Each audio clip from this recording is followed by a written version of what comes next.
On est de retour. Alors désolé, on n'a pas beaucoup posté pendant ces vacances. On était un peu trop occupés à dépenser tout l'argent qu'on avait gagné en bourse.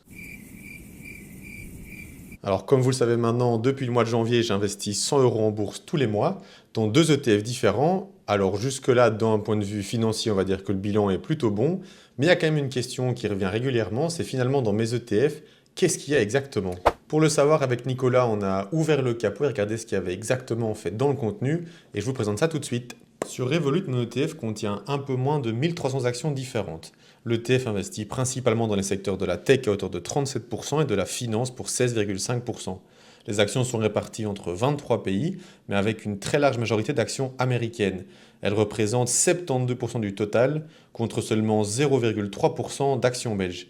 Les entreprises principales sont donc sans surprise des géants américains, à savoir Nvidia, Apple et Microsoft qui composent le top 3. Et encore une fois, ce niveau Revolut est assez facile et assez intuitif, on peut facilement en fait trouver toutes ces infos en fouillant un petit peu sur la plateforme. Pour MediRect, c'était un petit peu plus compliqué en fait de trouver ces informations, il a fallu fouiller un petit peu, et par fouiller un peu, j'entends lire presque 700 pages d'un PDF pour finalement trouver en fait les informations par rapport au contenu.